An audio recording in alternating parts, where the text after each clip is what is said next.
Okay, so today I'm going to be laying up a duct for a Composite ARF Spark, and I'm going to be using carbon fiber. This process I tweaked a little bit. I don't know if this is what the professionals do. This is what seems to work for me. The first time I did this, I noticed that I painted the inside white, and I wanted to keep it light, so I just did one layer of carbon fiber, but the weave in the fiber was showing the white through. So I was like, that's not going to work. So what I did was I painted the mold white, and then I misted black on top of it. And then you can see with this one, it looks great on the outside. There's no white showing through because I painted it white, and then after the white cured, then I sprayed a little black on top of that, and it came out great. So that's what we're going to do.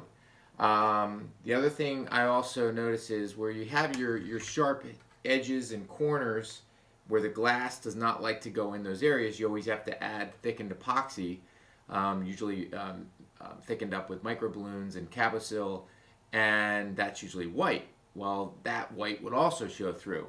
So what I did was I added some black paint to that. So we've done all that. We're getting ready to go. So the first thing I do is I take the epoxy, which is mixed with Cabosil, microballoons, a little milled fiber for strength, and I added some black paint, and we're gonna just add to the corners.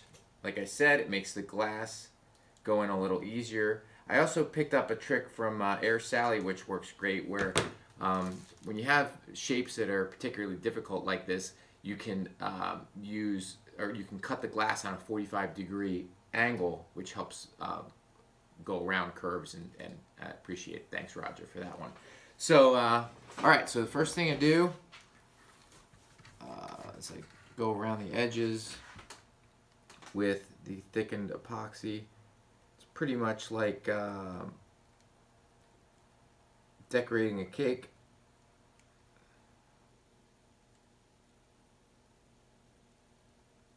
It's kind of a fine line here between, making it easier for you to put the glass on and adding too much weight. So just a little bit in there helps the glass go in a little better. And what I also used to do was I would wait until this started to cure before I would move on to the next step. But what I found was sometimes this section was curing a little bit too quickly before I could get all the glass work done. So now I try to make it a little bit thicker and start with the glass right away as soon as I put this in there. Now the one problem, well, there's multiple problems, but the issue I have with carbon fiber is it's particularly heavy. It's 5.7 ounce. I use a layer of 1.4 ounce first, just in case there are any gaps in the weave, because this is mainly decorative and not necessarily for any structural value, really. The weight is the same as if I did glass. I was doing 3 layers of 3 ounce glass, and both ducts come out at 1.5 ounce.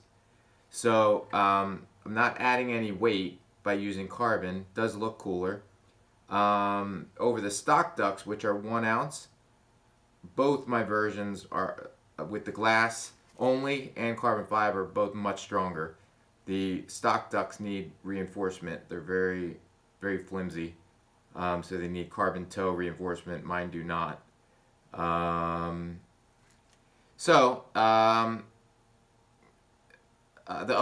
issue is with the carbon fiber, you definitely have an issue with the thicker carbon fiber being heavy and stiff. I have issues with going in those corners. So what I've had to do is, basically the term is babysitting, where I have to, for hours later, keep going back because it'll start to pull away from these edges. Go back with the paintbrush and just push into those corners until the epoxy really starts to gel and hold it. And if you don't do that, what ends up happening is you come back, you pop it out of the mold or off the mold, and you have voids. It lifts away from the mold. So after all the time you spend in waxing and painting the molds and laying it up, you really don't want to waste your time. So, all right, first thing I do, I take, this is my epoxy, which is all mixed up. I wanted to get an idea of how long this takes me, so that's why I decided to video this. But so the first thing I did was mix up all this epoxy, which took about 14 minutes. Get this mixture right with the thickened epoxy. Takes a little time. So the total is about 14 minutes. Like I said, the first thing I do is I put a coat of epoxy on the whole thing. And I used to be I'm still very weight conscious when I'm doing this, but I used to put the glass on and then put the epoxy on to really make sure that I save as much weight as possible and only use as much epoxy as I need. But what I found was I ended up using really about the same amount of epoxy because usually at the end you wipe off any excess epoxy that you have, but it was taking way longer because I was trying to constantly dab and fill dry areas with epoxy, whereas if I just coat the whole thing first, it gets soaked up immediately. And on top of the 1.4 ounce layer of glass, I'm gonna have the carbon, which is gonna soak this up like a paper towel. So really there's no need to go crazy with the first layer trying to be super lightweight. So one thing I try not to do as much as possible is touch the thickened epoxy with the paintbrush, just because it makes it harder to glass it because of the brush is now a little bit more sticky and tacky. So like I said, we're just going through all this, making sure we cover the whole thing. I've experimented with different methods of painting the molds, and then before I glass, do I sand it? Do I just put the epoxy right on? And the only time I've ever sanded roughed this up before doing this was if I use a two-part paint, like a two-part automotive paint, and I've let it sit for a while, then I will rough it up just to be safe. But I don't know if that's necessarily necessary. With this, I can't believe that I don't want to jinx myself, but I've gotten good results using rattle can paints with this, which is crazy. What I did find was there is a certain process I have to follow. When I'm painting with rattle cans like Rust-Oleum, they seem to not get quite as hard right away. Oh, I just hit the thickened epoxy. They seem to not get as hard as the two-part paints.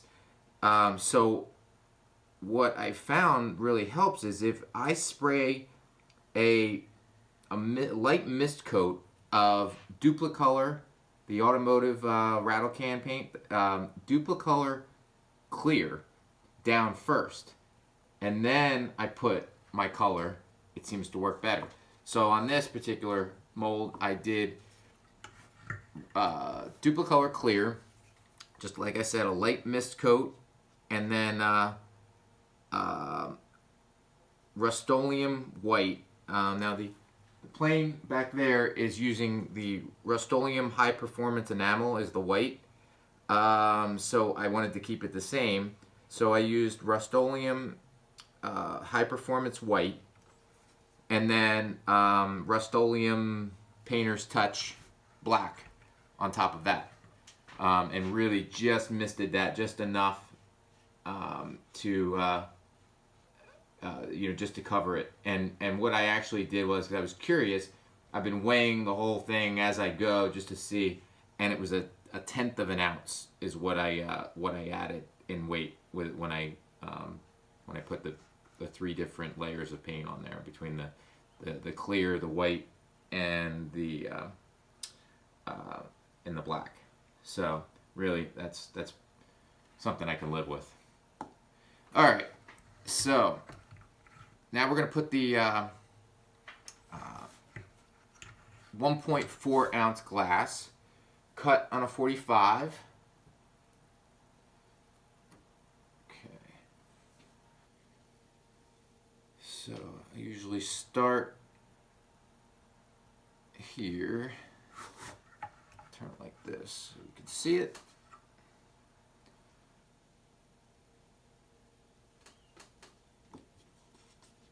And just push it down here like this.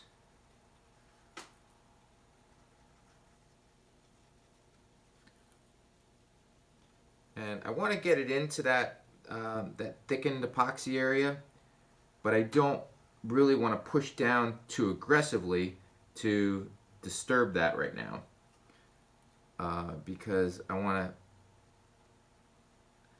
to. If I push down too hard, it'll spread it out, and it's going to defeat the purpose of what it's doing, which is creating a little fillet for the glass to go into a little bit easier. I'm not sure why this is catching on here.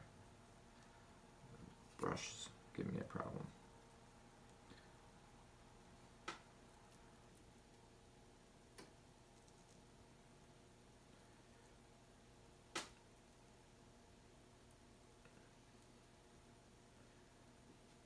So, like I said, I try to be as weight conscious as I can.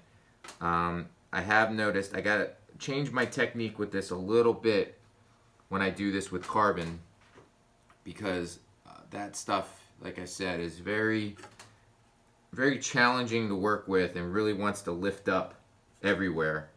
So I have to make sure that I really, I guess you could say, pre-soak the first layer before adding the carbon.